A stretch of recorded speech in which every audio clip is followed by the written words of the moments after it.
What's going on, guys? Andrew Piluk Hockey here, back again with another video. This is going to be a bit of a discussion video because I want to hear your guys' thoughts on this. And you guys can already see the title and you're probably like, dude, why are you even talking about this? Why is this a thing? But this is like the hottest news surrounding the Toronto Maple Leafs lately, and I didn't think I was going to talk about it, but is regarding the Toronto Maple Leafs being a quote-unquote dirty team. It's taken over Twitter a little bit. It's taken over pretty much anything. I've even seen Instagram posts from different NHL meme accounts and, of course, Winnipeg Jets accounts that I've seen on the Explore page talking about should the Leafs be disciplined, like should certain hits be disciplined, this, that, and the other.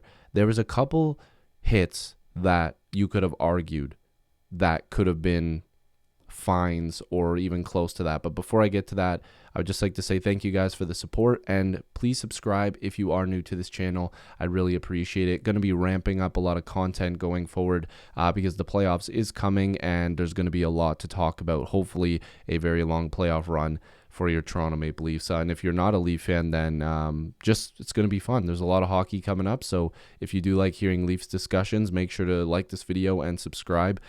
But let's just start off with the Zach Hyman high stick. To me, still to this day, if you watch back what happened, Hyman was like getting cross-checked all game. He was getting like, he even got like a slew foot, and then he kind of gave a bit of a slew foot, and then the slash to the face, which I don't think was actually that intentional. Like, I didn't think that was like, I don't think he was purposely trying to hit somebody in the face with his stick, but regardless, I'm not on the ice. I don't know, but it was a fine. I believe it was like $5,000.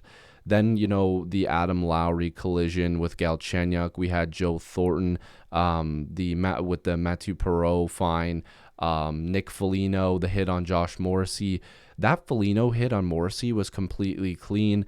And then we heard Nick Ehlers is going to be out for the rest of the season. I'm not sure. Does that include playoffs? I believe it's also playoffs. I could be wrong. But that hit was perfectly fine. Like, Muzzin didn't go out of his way to injure somebody. And there was tweets on Twitter where it was like saying, oh, Leaf fans are happy that Ehlers is hurt and all this other stuff. I don't know where people are finding this.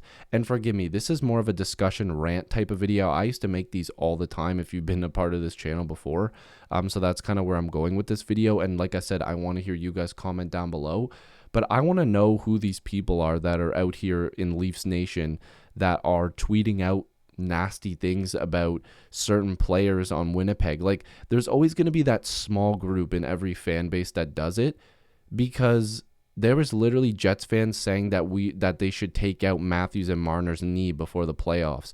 So the last game of the season is against Winnipeg, and I'm hoping to God that Sheldon Keefe and Kyle Dubas make the decision that they're not going to be playing a lot of their star guys. Like, I would just, like Steve Dangle said, play a lot of Marley's talent, because there's no sense of our guys getting injured right before the Stanley Cup playoffs. And like I said, like, there's literally fans saying that, sure, but it's always those like troll guys that are always on Twitter accounts making Leaf fans look bad sometimes as well.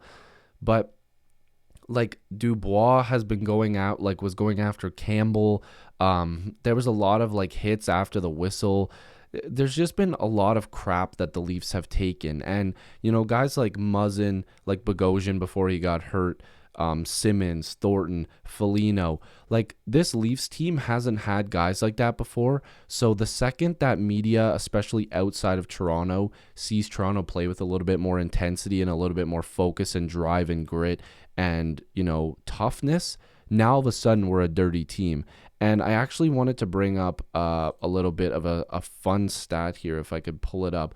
This site is really cool. I didn't know that it existed, StatMuse. And it shows that the Montreal Canadiens have the most hits per game by a team this season, with just over 28 hits per game. Now, if you're looking here, the Maple Leafs aren't even in the top. The Maple Leafs have never been a team that has thrown a ton of hits. They're just throwing over 17 hits per game. So we're not an overly physical team. We did bring in Foligno, who probably will bring that number up a little bit more. And like I said, Muzzin usually throws a lot of hits, and Dermott actually is a little chippy when he's in the lineup. But the Leafs are a team that has just this year started to find a little bit of their team toughness. And Kyle Dubas has said from the beginning, it's much easier to acquire toughness and grit later on. It's not easy to acquire that high-level elite skill. That's nearly impossible for a lot of teams. You have to draft well, you have to make hockey trades, or you have to sell the farm just to get one guy or two, however many you can get in a trade.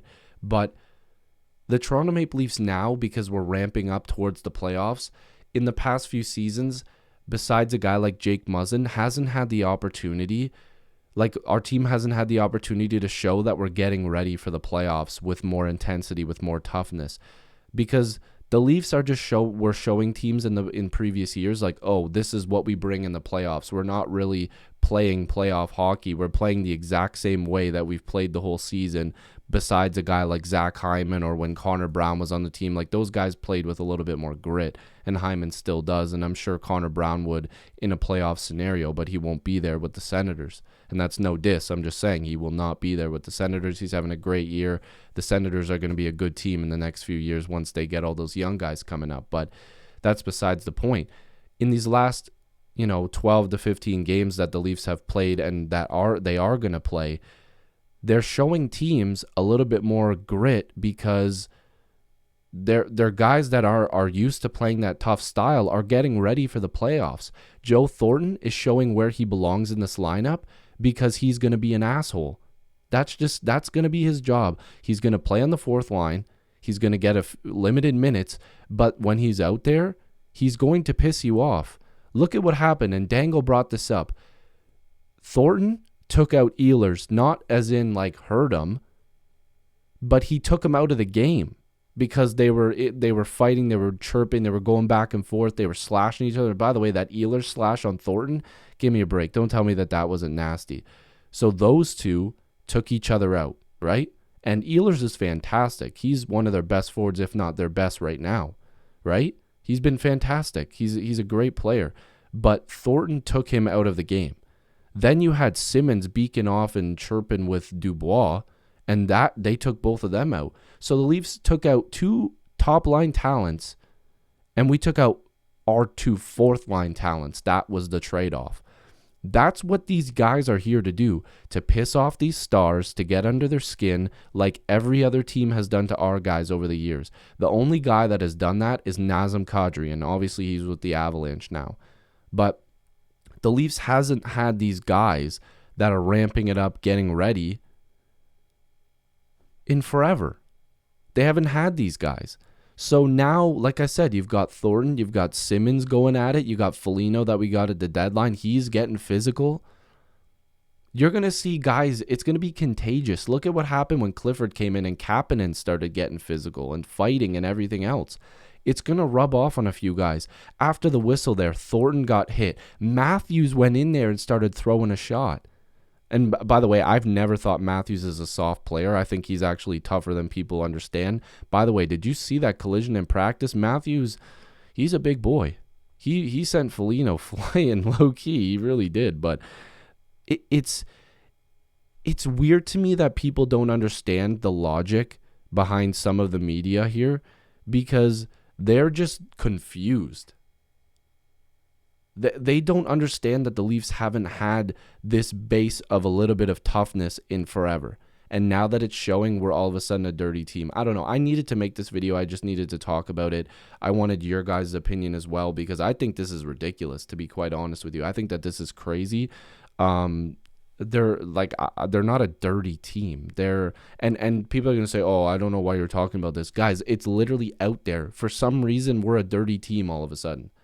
I don't get it. So let me know down below what you guys think. If you are new to this channel, make sure to subscribe. Lots of Leaf content coming up. And yeah, I love and appreciate you guys as always. Thank you so much for stopping by. Peace.